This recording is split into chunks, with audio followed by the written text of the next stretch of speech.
আমি আপনাদেরকে প্রতিশ্রুতি দিচ্ছি, দেবিদ্বারে এই মুহূর্ত থেকে চাঁদার কবরস্থ ঘোষণা করা হলো।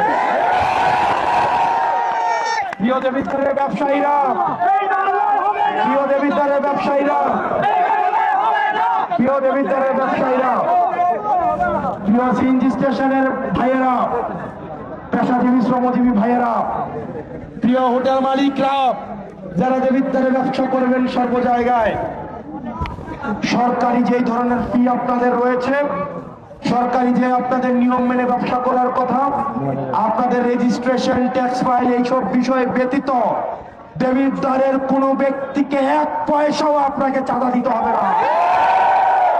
যদি কেউ চাঁদার জন্য আসে তাকে বেঁধে রেখে আপনারা পুলিশকে খবর দিবেন।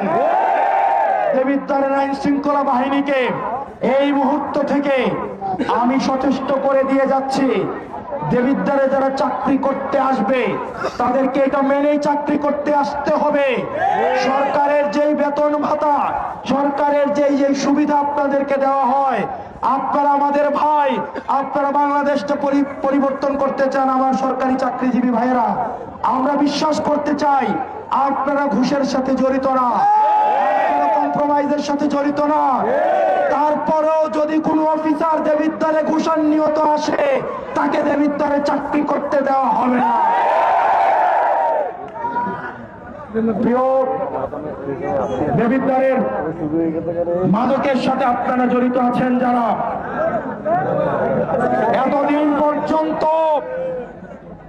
মাদক সিন্ডিকেট গুলো রাজনৈতিক ছত্রছায়ায় পরিচালিত হতো। মাদকের একটা অংশ নেতার বাসায় পাঠাতে হতো। এই মুহূর্ত থেকে ঘোষণা দিচ্ছি, দেবিদ্বারের খাতঘর থেকে ইষ্টগ্রাম যদি কেউ মাদকের সাথে কোনোভাবে জড়িত হওয়ার চেষ্টা করেন, আমার ভবিষ্যৎ প্রজন্মকে দিয়ে যদি কোনো ছিনিমিনি করার চেষ্টা করেন, আপনাদেরকে ছাড় দেওয়া হবে না। মাদকের সাথে যারা জড়িত, টেন্ডারবাজির সাথে যারা জড়িত, মাটি কাটার সাথে যারা জড়িত, আর যদি সরকারি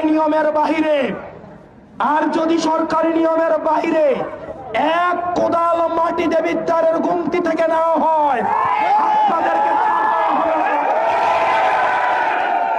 ইতিমধ্যেই মাটি কাটার সাথে যারা জড়িত, টেন্ডারবাজের সাথে যারা জড়িত, চাঁদার সাথে যারা জড়িত, তারা আমাকে অভিনন্দন দেওয়া শুরু করেছেন।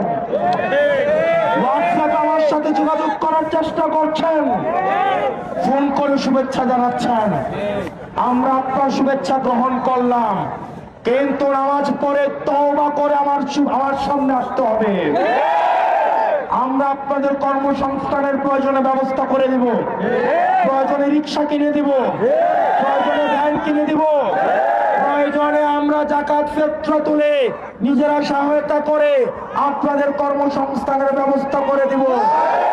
কিন্তু আমার গরিব খেটে খাওয়া ভাইদের কোন অর্থের দিকে, সরকারের কোন ধরনের সম্পদের দিকে যদি কোনো নিয়ম বহির্ভূত ভাবে আপনারা হাত বাড়িয়েছেন, জনগণ আপনাদের এই হাত রাখবে না।